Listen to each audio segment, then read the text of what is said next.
Hi hello welcome back to another video. ഇന്നത്തെ നമ്മുടെ video എറണാകുളത്ത് ഫ്ലവർ ഷോ നടക്കുന്നുണ്ട്. അപ്പോൾ ഞാൻ അവിടെയാണ് നിൽക്കുന്നത്.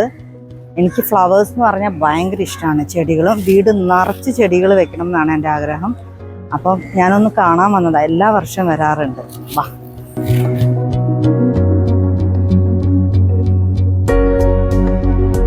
കിട്ടി. അപ്പം നമ്മളുടെ ഇന്നത്തെ വ്ളോഗ് കൊച്ചിൻ ഫ്ലവർ ഷോയാണ്. നമുക്ക് തുടങ്ങിയാലോ? വാ. നമ്മൾ അങ്ങോട്ട് എൻട്രി ചെയ്യുമ്പോൾ തന്നെ റൈറ്റ് സൈഡിലായിട്ടാണ് ബോൺസൈസിൻ്റെ ഒരു സെക്ഷനാണ് ആദ്യം ഉണ്ടായിരുന്നത് കേട്ടോ. അത്യാവശ്യം നല്ല ഭംഗിയുണ്ടായിരുന്നു അതെല്ലാം കാണാനായിട്ട്.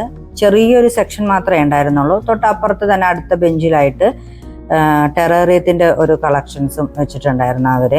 ആ പോട്ടുകൾ കാണാൻ നല്ല ഭംഗിയുണ്ടായിരുന്നു. ടെറേറിയം അറേഞ്ച് ചെയ്ത് വെച്ചിരിക്കുന്നത്. ഞാൻ ആദ്യമായിട്ടാണ് ഒരു പിക്ചർ പ്ലാന്റ് ടെറേറിയത്തിൽ വെച്ചിട്ട് ഞാൻ കാണുന്നത്. അത് അത്യാവശ്യം നല്ല വലിപ്പമുള്ള ഒരു പ്ലാന്റ് ആണല്ലോ. നല്ല ഭംഗിയായിട്ട് അതിൻ്റെ അകത്ത് കൊള്ളിച്ചിട്ടുണ്ടായിരുന്നു. നല്ല രസമുണ്ടായിരുന്നു കാണാനായിട്ട് ആ പോട്ടുകളുടെയൊക്കെ ഷേപ്പ്. പിന്നെ അവിടുന്ന് അങ്ങോട്ട് ചെന്ന് കഴിയുമ്പോഴാണ് നമുക്ക് പോയിൻസെറ്റിയയുടെ ഒരു ലാർജ് കളക്ഷൻസ് നമുക്ക് കാണാനായിട്ട് പറ്റുന്നത്. അതായത് പല പല കളേഴ്സ് ഉണ്ടായിരുന്നു. അതായത് മെറൂൺ, യെല്ലോ, പിന്നെ മിക്സ്ഡ് ആയിട്ടുള്ള ഇതും എല്ലാം ഉണ്ടായിരുന്നു കേട്ടോ. നല്ല ഭംഗിയുണ്ടായിരുന്നു കാണാൻ. ഭയങ്കര ഒരു ക്രിസ്മസി ഫീൽ തരുന്ന ഒരു പ്ലാന്റ് ആണത്. പിന്നെ അവിടെ നിന്ന് നമ്മൾ പിന്നെ അങ്ങോട്ട് കയറുമ്പം ഭയങ്കര വിശാലമായിട്ടാണ് അത് അറേഞ്ച് ചെയ്തിട്ടുള്ളത്. ഈ ഫ്ലവേഴ്സ് എല്ലാം നിരത്തി വെച്ചിട്ട് നല്ല ഭംഗിയുണ്ടായിരുന്നു. നമ്മൾ പുറത്ത് ഏതോ ഒരു രാജ്യത്തൊക്കെ പോയിട്ട് നമ്മൾ അവിടെയുള്ള ഒരു ഫ്ലവർ ഷോ കാണുന്ന മാതിരിയുള്ള ഒരു എഫക്റ്റ് ആയിരുന്നു നമുക്ക് അതിനകത്തോട്ട് കയറുമ്പം കിട്ടിക്കൊണ്ടിരുന്നിരുന്നത്. പിന്നെ ഒരുപാട് കളക്ഷൻസ് ഫ്ലവേഴ്സും ചെടികളും എല്ലാം ഉണ്ടായിരുന്നു അവിടെ. എനിക്ക് തോന്നുന്നു ക്രിസാന്തമത്തിൻ്റെ ഒരു ഗ്രീൻ കളറ് ഫ്ലവറൊക്കെ ഞാൻ ആദ്യമായിട്ടാണ് കാണുന്നത്. പിന്നെ ഫ്ലവേഴ്സിൻ്റെ പേരൊന്നും എനിക്ക് അത്രയും ഇത് സീനിയാണ്. പക്ഷെ എനിക്കങ്ങനെ ഫ്ലവേഴ്സിൻ്റെ പേരും കാര്യങ്ങളും ഒന്നും അത്രയും അങ്ങോട്ട് പരിചയമൊന്നും ഇല്ലെന്നുണ്ടെങ്കിലും ഇതെല്ലാം പോയി കാണാനായിട്ട് എനിക്ക് ഭയങ്കര ഇഷ്ടമാണ്. ഈ വയലറ്റ് ആൻഡ് റെഡ് കളർ ഫ്ലവറൊക്കെ എൻ്റെ വീട്ടിലുള്ള ഒരു ചെടിയാണ്. അതിൽ ഒത്തിരി പൂക്കളുണ്ടാവും നമ്മൾ മേടിച്ച് വെച്ചിട്ടുണ്ടെന്നുണ്ടെങ്കിൽ. അങ്ങനത്തെ ഒരു ചെടിയാണ് അത്. പിന്നെ എനിക്ക് തോന്നുന്നു ഞാൻ ഒരു ലാസ്റ്റ് 2 days, അത് അവസാനിക്കാൻ ഒരു 2 days ബാക്കിയുള്ളപ്പോഴാണ് ഞാൻ പോയത്. അതായത് December 31 തോന്നുന്നു ഞാൻ ഈ ഷോ കാണാനായിട്ട് പോയത്. അപ്പോൾ അതുകൊണ്ട് എനിക്ക് നെക്സ്റ്റ് ഡേ അത് ക്ലോസ് ആകും എന്ന് വിചാരിച്ചിട്ട് ഭയങ്കര തിരക്ക് പിടിച്ചാണ് ഞാൻ പോയത് തന്നെ. പക്ഷെ അവരവിടെ അനൗൺസ് ചെയ്യുന്നുണ്ടായിരുന്നു ഭയങ്കര ആൾക്കാരുണ്ട്, ഒരുപാട് ആൾക്കാർ ഇത് കാണാൻ വരുന്നുണ്ട്, അതുകൊണ്ട് ഒരു ദിവസം കൂടി കൂടുതൽ എക്സ്റ്റെൻഡ് ചെയ്യുന്നുണ്ട് എന്നൊക്കെ പറഞ്ഞിട്ട്. ഇത് ക്രിസാന്തിമം എന്ന് പറയുന്ന ഫ്ലവറിൻ്റെ ഒരു ചെടിയുടെ പല വെറൈറ്റീസാണ് ഈ കാണുന്നത് മുഴുവനും. ഭയങ്കര ബ്യൂട്ടിഫുൾ ആയിരുന്നു കേട്ടോ.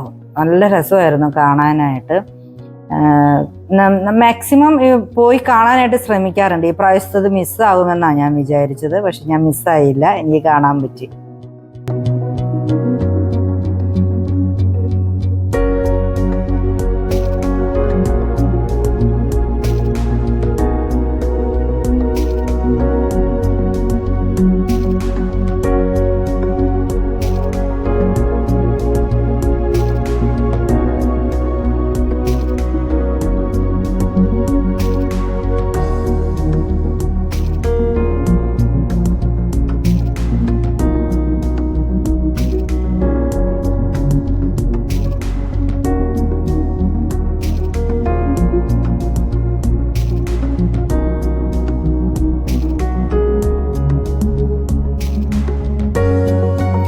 ഇത് ക്യാല ലില്ലി എന്ന് പറയുന്ന ഒരു വെറൈറ്റി ചെടിയായിരുന്നു. കാണാൻ നല്ല ഭംഗിയുണ്ട്. ഇത് ഒരുപാട് കളേഴ്സിലുണ്ടായിരുന്നു കേട്ടോ. വൈറ്റ്, പിന്നെ pink colour, purple shade, orange, yellow, പിന്നെ കുറച്ച് ഡാർക്ക് മെറൂൺ ഷെയ്ഡ്. ഇനി ഈ കളേഴ്സ് എല്ലാം കൂടി മിക്സ് ആയിട്ടുള്ള ടൈപ്പ് ഇതും ഉണ്ടായിരുന്നു. ഒരു പോട്ടിൽ തന്നെ ഇത്രയും കളേഴ്സ് മിക്സ് ആയിട്ടും നിൽക്കുന്നുണ്ടായിരുന്നു. നല്ല ഒരു വെറൈറ്റി ആയിട്ട് എനിക്ക് തോന്നിയ ഒരു ചെടിയാണ് ഇപ്രാവശ്യം അത്. പിന്നെ ഇതാണ് പീസ് ലില്ലി എന്ന് പറയുന്നത്. നമ്മൾ സാധാരണ വീട്ടിലൊക്കെ നമുക്ക് ഇവിടെ കോമൺ ആയിട്ട് കാണുന്ന ടൈപ്പ് ഇതാണ്. ഞാൻ വീട്ടിലൊക്കെ ഇത് മേടിച്ച് വെക്കാറുണ്ട്. ഇതിൻ്റെ ഫ്ലവർ വിരിഞ്ഞ് കഴിഞ്ഞ് കഴിഞ്ഞാൽ ഒത്തിരി നാൾ നിൽക്കും. പിന്നെ വീട്ടിൽ കൊണ്ടുവന്ന് വെച്ചതിന് ശേഷം പിന്നെ എനിക്ക് വളരെ കുറച്ച് പിന്നെ ഫ്ലവേഴ്സ് ഉണ്ടായി കിട്ടിയിട്ടുള്ളൂ. അത് കഴിയുമ്പോൾ പിന്നെ ലീഫ് മാത്രമായിട്ട് നല്ല ഭംഗിയിൽ നിൽക്കും. പിന്നെ ഇതുപോലെ ടാങ്കുകളുടെ അകത്തും ഇതുപോലെ ചെടികൾ അറേഞ്ച് ചെയ്തിട്ടുണ്ടായിരുന്നു. അതായത് ഫിഷ് ടാങ്കിൻ്റെ അകത്ത് നമുക്ക് ഇതുപോലെ റിയൽ പ്ലാന്റ്സ് വെച്ചിട്ടുള്ള ഇതുണ്ടായിരുന്നു. നല്ല ഭംഗിയുണ്ടായിരുന്നു കാണാനായിട്ട്. ഇതെങ്ങനെ മെയിൻറ്റെയിൻ ചെയ്യും എന്നുള്ളതൊന്നും എനിക്കറിഞ്ഞൂടാ, പക്ഷെ ഇത് രസമുണ്ടായിരുന്നു. റൂട്ട്സ് കുറച്ചും കൂടിയും ഒക്കെ നല്ല വലുപ്പത്തിൽ വളർന്ന് നല്ല ഭംഗിയിൽ നിൽക്കുന്നതും വീടൊക്കെ വെച്ചിട്ടൊക്കെ ഉള്ളതും, ആ വീട് വെച്ചിട്ടുള്ളത് നല്ല ഭംഗിയുണ്ടായിരുന്നു കേട്ടോ ആ ടാങ്ക് കാണാനായിട്ട്. ഇവരിങ്ങനെ ഷോക്കി വെച്ചിരിക്കുന്ന ഒരുവിധപ്പെട്ട എല്ലാ ചെടികളും ലാസ്റ്റ് ഡേറ്റ് ഒക്കെ ആകുമ്പോഴത്തേനും അത് സെയില് ചെയ്യും കേട്ടോ. ഞാൻ ഒരു വർഷം ഞാൻ വന്നപ്പം ഇതുപോലെ ഒരു ലാസ്റ്റ് ഡേറ്റിനാണ് വന്നത്. എന്നിട്ട് എനിക്ക് അത്യാവശ്യത്തിനുള്ള ചെടിയും സാധനങ്ങളെല്ലാം മേടിച്ചിട്ടാണ് ഞാൻ പോയത്. പക്ഷെ ഇത് ഞാനിപ്പോൾ ഒരു 2 ദിവസം മുമ്പ് വന്നതുകൊണ്ട് അതൊന്നും അപ്പോൾ സെയിലിന് ഉണ്ടായിരുന്നില്ല. ഇത് ഓർക്കിഡ്സിൻ്റെ സെക്ഷൻ ആയിരുന്നേ. എന്ത് വെറൈറ്റി ഓർക്കിഡ്സ് ആയിരുന്നു ഉണ്ടായിരുന്നതെന്നറിയോ, നമുക്ക് കൊതിയാവും. പക്ഷേ എനിക്ക് ഓർക്കിഡ്സ് എങ്ങനെയാണ് മെയിൻറ്റെയിൻ ചെയ്യുന്നതെന്ന് എനിക്ക് അറിയില്ല. എൻ്റെ ചില ഫ്രണ്ട്സുണ്ട്, അവർ നല്ല അടിപൊളിയായിട്ട് ഓർക്കിഡ്സ് കീപ്പ് ചെയ്തുകൊണ്ട് പോകുന്ന ആൾക്കാരുണ്ട്, മെയിൻറ്റെയിൻ ചെയ്ത് അതിന് വേണ്ട വളവും കാര്യങ്ങളെല്ലാം ഇട്ടിട്ട്. അതുകൊണ്ട് ഓർക്കിഡ്സിൽ ഞാൻ പരീക്ഷണം നടത്താനായിട്ട് ഞാൻ നിന്നിട്ടില്ല. ഇതെല്ലാം മിക്സ്ഡ് ചെടികളുടെ ഒരു സെക്ഷനായിരുന്നു. എല്ലാം മിക്സ് ചെയ്തിട്ടാണ് അവർ വെച്ചിരുന്നത്. പിന്നെ ഹൈഡ്രേഞ്ചിയയുടെ ഒന്നും അധികം ഒരു ഏരിയയിൽ ഞാൻ കണ്ടില്ല. ഒരു ചെറിയൊരു ഏരിയ മാത്രമേ കണ്ടിരുന്നുള്ളൂ. പക്ഷെ ചെടികൾക്കൊരു വാട്ടവും കാര്യങ്ങളെല്ലാം ഉണ്ടായിരുന്നു. എനിക്ക് തോന്നുന്നു ലാസ്റ്റ് ഡേറ്റ് ഒക്കെ ആയി വന്നതുകൊണ്ടായിരിക്കാം ചെടികൾക്കൊരു വാട്ടവും കാര്യങ്ങളെല്ലാം ഉണ്ടായിരുന്നു. അതുപോലെ തന്നെയായിരുന്നു ഈ സൺഫ്ലവേഴ്സും. അതെ, അതിനൊരു വാട്ടം ഉണ്ടായിരുന്നു. ഫ്ലവേഴ്സിനെല്ലാം വാട്ടം ഉണ്ടായിരുന്നു. ഈ പറഞ്ഞ പോലെ ഇത്രയും ദിവസം ആയതുകൊണ്ടായിരിക്കാം ചെടിയെല്ലാം ഒന്ന് വാടി ഇച്ചിരി തളർന്നാണ് എല്ലാം ഇരുന്നിരുന്നത്.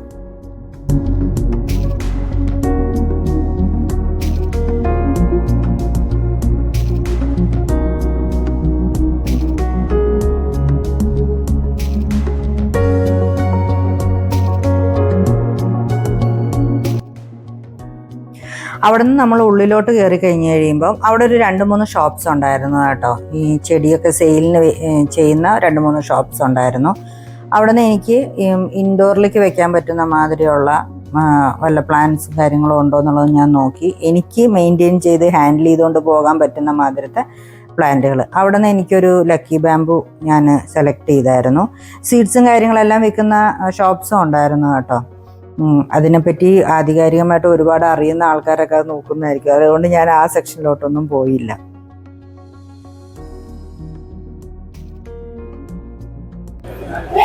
ഇതിനൊക്കെ 300 ആണ്. ഈ ലക്കി ബാമ്പുവിനൊക്കെ 300 എഴുതി വെച്ചിരിക്കുന്നത്.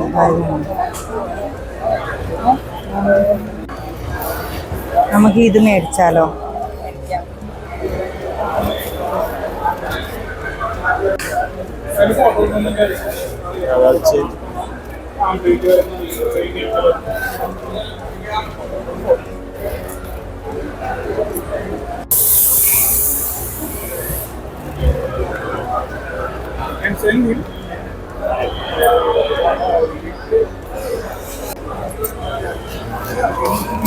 അപ്പം നമ്മൾ ആ ലക്കി ബാമ്പു മേടിച്ചു കേട്ടോ. ഇത് ശരിക്കും റോൻ്റെ ഇതുപോലെ തന്നെയുണ്ടല്ലേ, ബോട്ടിൽസ് പോലെ തന്നെ.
അവിടുന്ന് നമ്മൾ പുറത്തോട്ട് ഇറങ്ങി കഴിയുമ്പം എന്താ ചെത്തി, ബൊഗൈൻവില്ല ഇങ്ങനത്തെ ചെടികളുണ്ടല്ലോ, കുറച്ചുകൂടി വെയിലൊക്കെ കൂടുതൽ കിട്ടേണ്ട ചെടികൾ, അങ്ങനത്തെ നമുക്ക് ഔട്ട്ഡോർ വെക്കാൻ പറ്റുന്ന മാതിരത്തെ ചെടികളുടെയൊക്കെ സെയിലിനുണ്ടായിരുന്നു കേട്ടോ. അവിടെ 1-2 ഷോപ്പും കാര്യങ്ങളെല്ലാം ഉണ്ടായിരുന്നു.